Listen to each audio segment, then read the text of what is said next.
दोस्तों नमस्कार। आज की कहानी है ननद की गलत सोच। तो कहानी शुरू करने से पहले जो भी चैनल पर पहली बार आए चैनल को सब्सक्राइब करें और ऑल का आइकन जरूर प्रेस करें ताकि हमारी आने वाली सभी कहानियां आप तक सबसे पहले पहुंचें। तो चलिए शुरू करते हैं आज की एक नई कहानी।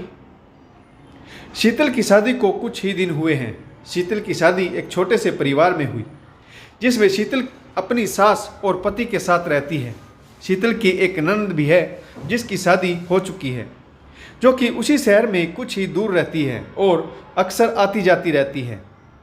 शीतल की अपनी ननद कंगना से बहुत अच्छी बनती थी, बिल्कुल बहनों जैसा रिश्ता था दोनों ननद भाभी का। कंगना मायके आई हुई थी, सब एक दूसरे से बातों में बिजी थे। शीतल दोपहर का भोजन बनाने किचन में चली गई। कंगना और उसकी माँ आपस में बातें कर रहे थे। कंगना की माँ ने पूछा, कंगना तेरी ननद और उसके बच्चे गर्मी की छुट्टियों में तुम्हारे पास आ रहे हैं ना, कुछ दिनों के लिए?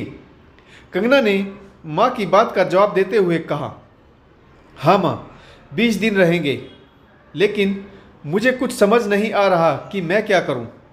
इतने लोगों का खाना पीना कपड़े सब काम बहुत हो जाएंगे। मैं सब काम कैसे कर पाऊँगी? काम वाली बर्तन तो कर देगी, पर इतनी गर्मी में खाना बनाकर और कपड़े धोकर घर की साफ सफाई करते करते मेरी तो हालत खराब हो जाएगी। मुझसे इतना काम नहीं होगा, मैं तो बीमार ही हो जाऊंगी। 10 दिन वहाँ रहकर कुछ बहाना बनाकर मैं तो इधर ही आ जाऊंगी। कंगना की माँ ने कंगना को समझाते हुए कहा, नहीं बेटी, यह ठीक नहीं होगा। घर की किचन कमरे के पास होने के कारण कमरे में हो रही बातचीत साफ सुनाई दे रही थी। थोड़ी ही देर में शीतल भी खाना तैयार करके कंगना के पास कमरे में आ गई और उसने भी कंगना को समझाते हुए कहा कि कंगना, तुम्हारी ननद और उसके बच्चे छुट्टी बिताने के लिए कितनी चाह से तुम्हारे पास रहने के लिए आ रहे हैं। तेरी ननद कितनी उम्मीद के साथ अपनी ससुराल से मायके आकर थोड़ी राहत की सांस लेगी कि वहाँ उसकी भाभी है, माँ है और उसको थोड़ा आराम मिल जाएगा और उसको कुछ दिनों के लिए घर की जिम्मेदारियों से भी पीछा छूट जाएगा। घर की जिम्मेदारियों से हटकर थोड़े पल सुकून से बिताएगी। अगर तुम ही घर पर नहीं रहोगी तो उसे कितना बुरा लगेगा।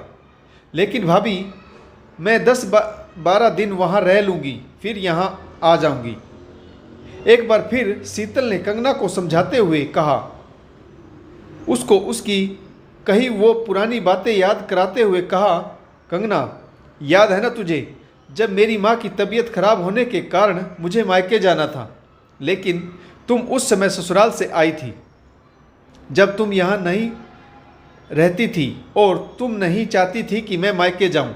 और तुमने मुझसे क्या कहा था, भाभी मैं कुछ दिनों के लिए तो आई हूँ, तुम रुक जाओ, बाद में चली जाना। और तुमने कहा था कि भाभी अब तुम्हें यहीं रहना है तो तुम पहले यहाँ का सोचो।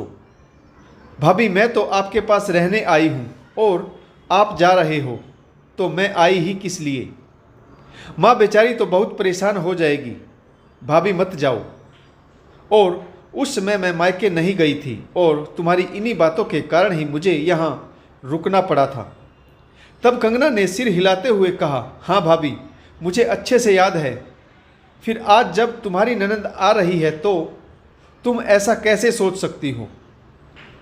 भाभी तो आप भी हैं किसी की ननद जी। कंगना को यह बात समझ में आ गई कि जो वह कर रही है वह सब गलत है और उसने अपनी भाभी से माफ़ी मांगते हुए कहा कि भाभी, मैंने यह गलत सोचा। शीतल ने कहा, कोई बात नहीं, अब भी कुछ नहीं बिगड़ा है। फिर शीतल ने कंगना को कहा कि कंगना, आप एक अच्छी ननद और अच्छी भाभी भी हो। और इसी बात पर दोनों हंसने लगे। और फिर कंगना कहने लगी कि भाभी, अब मैं मेरी ननद के घर रहने तक वहीं रहूँगी, उनकी पूरी देखभाल करूँगी। यह सब नज़ारा कंगना की माँ यानी शीतल की सास भी देख रही थी और उसने भगवान से प्रार्थना की और कहा कि किसी की नज़र ना लगे मेरे बच्चों को। शीतल की सास अपनी बहू और बेटी दोनों की नज़र उतारने लगी और मन ही मन खुश थी कि दोनों इसी तरह हमेशा खुश रहे। आशा करता हूँ आपको यह कहानी ज़रूर पसंद आई होगी। अगर आपको यह कहानी अच्छी लगे तो कमेंट्स करके ज़रूर बताइएगा। कहानी पढ़ने के लिए आप सभी का बहुत बहुत धन्यवाद। जय हिंद, वंदे मातरम, भारत माता की जय और जय जवान जय किसान।